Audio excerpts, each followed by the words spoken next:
If you are listening to this podcast, it means you're searching for someone who understands you, someone who gets you.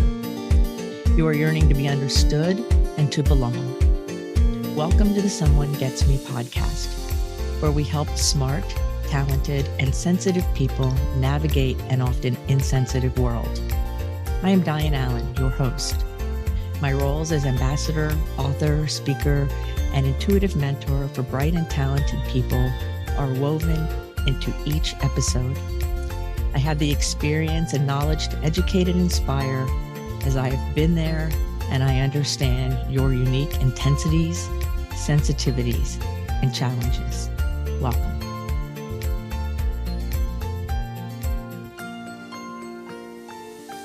How to live unbothered. Hi friends, it's Dianne here at Someone Gets Me, and today we're going to talk about living our lives free of being crabby and grouchy and agitated and irritated. So we're going to talk about living unbothered by what is happening out in the world, or what's happening within us, or both. It's easy. It's very easy to be offended, irritated, agitated by bad drivers, by bad politics, by our own negative thinking, that trying to keep growing and being frustrated with ourselves, or thinking, oh, the way I think is wrong, or all these things, the negative self-talk, the old belief systems that don't work. It's easy to be irritated and agitated. It's easy to feel cantankerous and crabby. It's easy to feel grouchy. And for most of us, when we go through these periods of maybe ADHD rage or being really upset, on the backside, often there's guilt or blame or upset or exhaustion. And so today I want to talk about some actual skills that we can use, some strategies so we can be bothered less and still be effective and live in our own amazing, creative way. So the first thing I want you to think about is how much joy has been stolen from you that you have let go away because of being crabby, irritated, agitated, bothered. How much of your joy has been soured. And then I want you to think about your vision for your life, your mission, what's important to you, and how you've been distracted from that, or how that vision's even been blurry. I have many people come to me for help because they can't see the vision. They feel it, but they can't get to it. It's blurry because of the inner toxins. Or what about the times that you started going after a goal or something, and then you got distracted and then you got agitated and irritated, right? Because you got bothered. So it comes in lots of forms and it affects us in lots of ways. And so living unbothered for a higher percentage of the time than we are currently will work in our favor. So I see this as a ongoing kind of practice, as a way to continue to grow, because the more sensitive you are, the more overexcitabilities you have, the more intense sensitivities you have. Sometimes this can be quite tricky. It can be quite tricky sometimes to walk through life and not be irritated at so many things or agitated at so many things. Because if you're like me, you have a very sensitive nervous system and a very sensitive system. And so things can startle us easily or things like that. So it's important that we have a strategy, that we have a system to release the static, the agitation, the irritation that can run through our system or sometimes get stuck there. What's your system for letting go of the things that bother you? Old belief systems, historical memories, current events, worry, things about the future. What is your system for letting go and releasing the things that bother you? Do you even have a system? Or are you one of those people who thinks it's the honor to hold on to everything and keep track of all the things that have ever been wrong, and you're going to be right. Because people who are right fighting tend to have less happiness and satisfaction. So if you're holding on to the old toxins, the old wrongs, the things people did or said, the things you did or said, and you're refusing to allow yourself to continue to expand and move forward, you are allowing what's bothered you, the toxins, if you will, to multiply and get thicker and harder and take root and get in there. It makes it harder for you to be happy and satisfied because your system is full of cookie stuff. I kind of imagine it like that old Nickelodeon slime, this nasty, slimy stuff that gets in the way. Kind of holding on to that weighs you down. So you might even feel heavy sometimes. And it'll stop you from being able to reach forward. It'll actually stop you from going after your goals. So pretty soon, if you let it go on long enough, you will start to not follow your vision. You'll start to shut down. You might even call it depression or anxiety, or you might even call it distracted, or you might settle for second best, like I'm not going to go after the real thing. I'll just do this other thing because I don't think I can get where my vision is telling me. But I'm here to tell you that if your heart is singing to you and you have a vision, that it's yours alone and it's meant for you to do, or you wouldn't have it. If I asked every person that I work with and then added my own, what's my heart say? What's my vision? We all have something different because we're all different. So your vision is for you to go after. And if you hold yourself back by being irritated or bothered or judging other people, those kinds of things, you are stopping your own genius, your own happiness, and your own success. So I ask you, how do you handle these things? How do you handle being bothered or maybe even offended? How do you handle being irritated and agitated? Knowing that the more you hold on to irritation and agitation and being offended or bothered, all of those things, the more you hold on to them over time, the more toxic and the more contaminated your system becomes. It grows. So some people, when they start working on themselves, they have some old contamination in there, and it takes a series of efforts to release and clear it out. Now, the good news is anything that's in us that's contaminating us can be cleared out. That anything that's in our way from realizing and going after and having the vision that's within us to show up in the world, anything that's in the way can be rectified. No one is stuck. Now, sometimes our brain says we're stuck, but we're really not stuck. And it takes focus and protected and dedicated time and effort to clear out the contamination that's been mounting up for years, decades, if you will. Many people, especially in the United States and Western society anyway, tend to be a little lazy and they want to take a pill in order to get rid of the contamination. Well, that's not how this works. Pills can help, but they don't do the whole work. It's up to us individually to spiritually and emotionally and mentally clear out the toxins. And I was having a difficult time in my life one time, and I called a dear friend of mine, and she gave me a great analogy about this whole idea of clearing out contamination and toxins. And she said, right now the water you're swimming in is really dark and murky and you can't see, and it's just sludgy and nasty. She said, but if you keep on swimming and you keep on doing the work you're doing and you keep it up, pretty soon the water gets a little bit clearer and a little bit clearer. And over time, with work and focus and clearing, you end up swimming in clear water.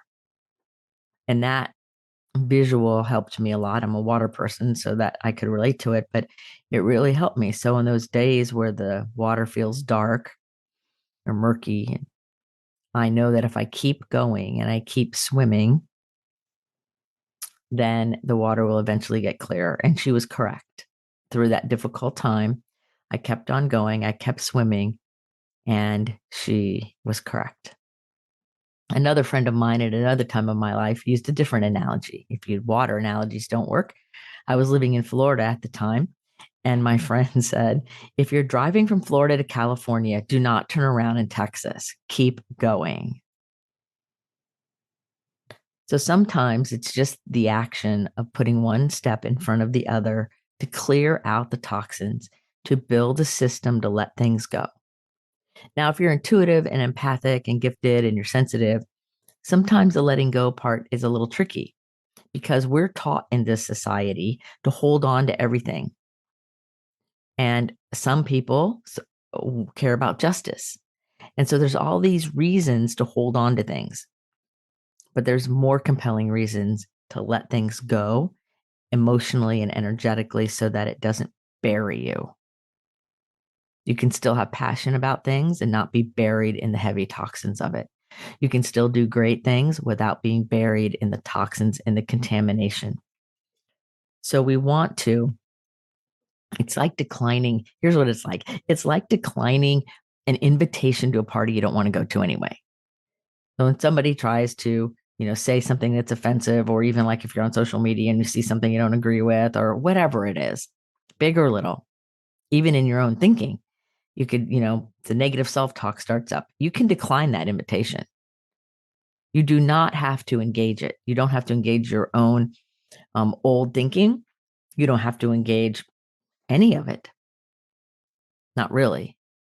So the first step in my system anyway, and you want to build your own system, I'm going to give you some ideas and help set it up for you. If you need me to help you or you would like to talk to me about it further, my email's in the show notes. Email me. I am happy to serve you and help you. So my first step is I decline the invitation. And sometimes I'll even say my dance card is full. Or sometimes if people are acting all grouchy, and that I know it'll get me being all grouchy, or I'm irritated, then I decline the offer. I decline the invitation. And I can decline an inner invitation too. I'm very sensitive, and it's easy to have all these little distractions. And so sometimes it's like, no, I'm not doing that either. I'm not doing that either. It's okay. You can say no, and you can respectfully decline, lovingly decline. And the love is for yourself. So sometimes I say this little thing, I love me enough and I love you enough to stop the dance. Not doing it. And that doesn't mean that the other person's going to take care of whatever they've done that's irritating or agitating you. It doesn't mean that somebody who has harmed you is going to come back and say they're sorry, or somebody owes you money is going to pay you back. It doesn't mean any of that. It means you're free of the toxic bond that holds you to them because of your irritation and agitation. And that's where your freedom is. That's how you can live unbothered. Because everybody, all of us, live with the consequences of our decisions and our actions. So then the next thing I do is I begin to offer compassion for myself and for all others involved. Some people use the word forgiveness. Well, the definition of forgiveness means to have compassion for, does not mean to condone or forget. So I like to hold compassion for myself and the other person or people, because what I really believe here is that all of us, all humans, are trying to make it, whatever that means. We're walking each other home. We are all trying to survive. People who are greedy are really scared to death to not have enough money, and money is their identity, if you will. It's their definition of who they are. Right? So there's all different kinds of ways to look at it. And I tend to say, well, I want to have compassion for people, even if it takes holding that idea of compassion over and over and over again. So a lot of times we think that one time of saying, I forgive you, or I'm choosing to do something different, one time is enough. Well, what I have found, especially with gifted people, is sometimes we have to hold that compassion remind ourselves that we're freeing ourselves from this toxic bond because we're swimming out of the toxic water more than once. Sometimes 6 or 7 times in a day, sometimes more than one day, sometimes over years. Because if you've been really deeply harmed when you were younger or whatever, you've been trained to hold on to that offense because now it's part of your identity, it's part of who you say you are. You can tell that when people say they're survivors of something and they hold on to that as their identity. That's one thing to say you survive it when you first did, but to hold on to it for decades tells me that that person is using that as part of their identity markers, which means that inner agitation is still there on some level. So it matters our language, it matters how we see it, and it matters that we are able to and willing to lose the story and move forward. And that's hard to do because our ego wants us to hold on to the story. And there's payoff sometimes to holding on to the story. Well, what if you could be free of all that inner bothering, all that inner agitation, all that inner angst, because you knew how to free yourself from some old story that's no longer relevant and that might even be in your way, clouding your vision, blurring your goals and what you think are important for you, and souring your joy. What if you could do that, right? So we want to begin to swim into that clearer water, dilute the inner toxins with something more pure. Now, we can do that more pure thing by grounding, by hugging trees or hanging out in nature, by living in the elegant simplicity of the beauty of the natural world. We can do it through prayer and meditation. We can do it through yoga. We can do it through sound healing. We can do it through talking and journaling and art and creativity and music, or a combination of all those and then some. I know some of my most amazing, profound releases of that inner gooky stuff was doing cryogenics, being in really cold temperatures. That really helped get rid of a lot of junk. One time I did green juice only fast for like 4 days, and it was freeing of toxic gook. There's all kinds of ways. That's where following your intuition, being inspired by other people, can help give you ideas to add to your system of release. I work with a lot of people who are musicians. Part of many of their systems of release, of letting go of toxins, is music, either writing music, playing music, somehow engaging their instruments, whether their voice is their instrument and or an instrument, but they use music. I know a lot of athletes I work with, part of their system of release is physical. Go to the gym and work out really hard, go do their sport really well, whatever it is, but it's a physical release. Some people I know have to have a creative release. Some of us use multiple kinds of release. But what's your system?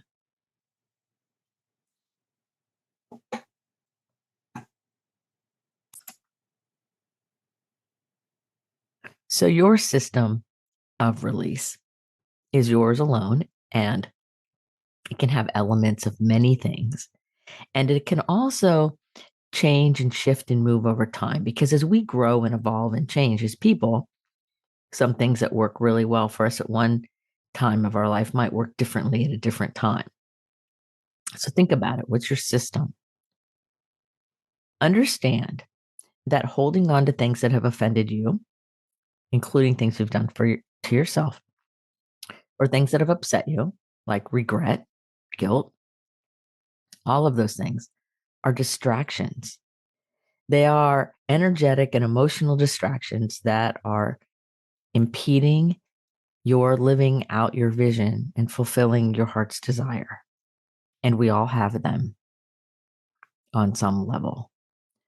So if you're fulfilling your heart's desire more and more every day, you are releasing these upsets and guilts and griefs. The reflection that says, I should have, could have, or would have done something differently. When the truth is, you wake up every day trying to do the best you can, and you do the best you can. Even if you look back later and say, well, I should have done better, you didn't know to do better and you couldn't do better before, or you would have.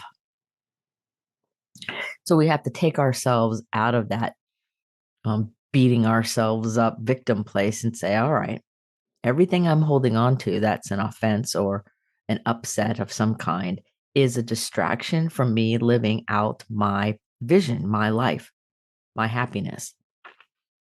And you can feel your heart's desire and vision trying to emerge. I know you can. And you can avoid it all day long. You can fight it. You can push it down. You can create anxiety. You can create all kinds of distractions. You can hold on to the old stuff. And I'm here to tell you that heart's desire will not go away. In fact, at times it will get louder until you say yes. Until you say yes. And the moment you say yes, that's when you open the door to start swimming out of the dark, murky nastiness of that inner toxic ugh. And you get to have more purity and beauty and love in your life internally. And then it reflects externally. So another part of your system of release will be to choose your battles wisely, right? Not every battle is meant for us to fight. Not everything we need to get in the middle of. Again, do you want to be right or do you want to be happy? And it's a decision and a choice moment by moment, what the battles are. I have some pretty goofy neighbors, and I'll bet you have some pretty goofy neighbors too. So there's some times that I have to choose what battles I'm going to pick. If any of those, maybe something bigger. I have a lot of people I work with in different levels. I choose how many things I want to get involved in. Now, a battle can be something as simple as a disagreement or an argument, or, sometimes I can see something since I'm so intuitive for somebody I'm working with. And I go to share it with them and they're not ready for it yet, or they don't want to hear it because they're still in their distraction. I have to decide how much I'm going to pound on that door or not. At all times, we're making choices, we're making decisions.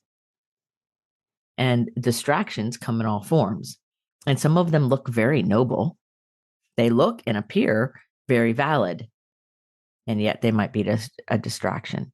Like worry is a distraction, guilt, fear, those are distractions. And it's not bad to be distracted, by the way, but it does get in the way. So sometimes a calculated distraction is okay, especially for us gifted people. And if you have ADHD, we need a calculated distraction sometimes, but we want to be aware that that's what we're doing. So that later on, that day, next week, next decade, we go, well, I wish I was someplace different. And I let those distractions get to me so that we don't beat ourselves up. So when we're aware and we say, okay, well, today's going to be a distraction day, then tomorrow it releases that guilt and that upset and that irritation that I wasted yesterday because I was aware when I chose the distraction first. Making sense? Paying attention and being aware makes our decisions more effective. And then it takes away the potential for guilt and upset later because we made a decision with awareness. Now, in the future, we may say, I'm going to do something differently moving forward. That's called growth. That's not reason to beat yourself up. So understand that another part of your system of release is going to learning how to handle things when it comes into your world that you don't necessarily invite. A lot of gifted people get bullied. A lot of really smart people who can think really well, who are also visionaries, can get bullied by people who are insecure. That just throws into your world. How are you going to handle it? Things happen in media, things happen in the world that are going to happen. Life is going to happen to you and around you. So I always say, instead of life happening to me, so that that's a victim statement, right? I always say it's happening for me. Like there's something in it. There's a nugget in everything, even if it's offending or upsetting me. There's a nugget in there somewhere. that will move me forward toward my vision. It might be a lesson I teach a client later. It might be something that enlivens my life later on in my life, or it might be something that wakes me up to a blind spot that I couldn't see, and that irritation helped me see it. So now, rather than being bothered, I can be grateful that even though it might be uncomfortable, I can see it. So then I can release whatever was in the way that I couldn't see. There are a lot of things in the way of all of us that we can't see. Awareness is key. It's very important to help us get the toxins out of our system. I'm talking about our energetic, emotional, mental, physical, all of them. How are you going to release the toxins? You have to be aware of them first to even know it's something to release. And so sometimes gaining that awareness is very uncomfortable. And sometimes it's a bitter pill to swallow. And sometimes it comes from people who love and care about us who have to say something to us. It's quite difficult, but they can see what we can't see. Just like you can see for someone what they can't see. So be grateful when you're learning lessons, even if they're difficult, because they're helping you clear out the toxins. They're helping you take the sourness that has distracted from your joy and allowing you to be more joyful. Seeing the things you can't see and giving you a chance to shed the light of truth on them and rectifying them helps you have clearer vision for your future. So a lot of people think that personal development and spiritual growth are all woo-woo and easy. It's not. It's very difficult. It's not for the faint of heart. My first spiritual mentor told me that a spiritual life is not for wimps, he said. I didn't really understand what he meant back then. I was kind of naive, and now I get it. So every time you have something unresolved that you're holding on to within you, it's like a trash compactor. You're just putting more and more garbage in when it's unresolved. And you can resolve many things, if not everything, on your own. You don't need somebody else to resolve it. You don't need to go back in the lion's den and talk to somebody who's abused you in order to resolve it. You can resolve it internally and spiritually. You do not have to put yourself in danger to clear up an old toxin. Though some people think, oh, I have to do that. No, you don't. There are many ways to free yourself from that bondage of that old ignorance that do not cause harm to you or others. And sometimes the human life and the human experience require us to learn and grow in ways maybe that are different or uncomfortable or not within our immediate understanding, but we will start understanding them. So another part of my system of release is having trust in the universe. I have trust that in the elegant simplicity of the universe and of the natural world, flowers bloom right on time, even if we think they're late or early, right? And I notice that when I trust the universe and I have the faith of life itself, that my life is less bothered and I'm less irritated. And somebody I was talking to a while ago said, yeah, but I'm not religious. And I said, well, do you drive a car? And she said, yes. I said, well, when you drive your car, you have to have faith, because the only thing that's helping keep everybody from crashing all over the place are lights and paint on a road. So people who get in crashes, I don't even call them accidents, really, they're crashes, are because of distractions. It's not just distracted driving off because of your phone. People are distracted because they're thinking something and they're daydreaming. They're distracted because they're too busy being agitated or right fighting about whatever's going on in the world. They're distracted about time sensitive things or thinking they need to hurry. And so it's any form of distraction that creates crashes. But the truth is, when you get in a car, whether you're a passenger or a driver, the only thing regulating you is paint on a road and lights and signs, pieces of metal on the side of the road, things like that. Our cars are not on tracks. So faith comes in many forms. When you come home and it's dark in your home and you flip a light switch, you have faith that the light's going to turn on.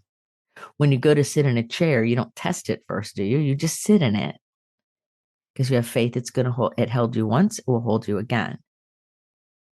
So I'm talking about having a system to begin to offer compassion to yourself and others and beginning to release the toxins in your thoughts, your words, your actions, your energy that are getting in your way. Because those toxins create stomach problems, digestion problems, cardiovascular problems. The body ends up bearing the burden and you end up in pain of some kind. And that's not the goal. The goal is for you to live your vision, feel joyful, and be a beneficial presence on planet Earth. Whatever that looks like. Only you can bring your vision forward. There's no one else here to do it. So if it's in your heart, it's meant for you. So some of the value of having a mentor or a coach or somebody in your corner that's not emotionally attached to the outcome, like a relative, somebody in addition to them, is that you have that other perspective. And with that perspective, we can drop more and more of the toxins. And then as we drop the toxins, we replace that space in our consciousness with something higher, like love, gratitude, compassion, kindness.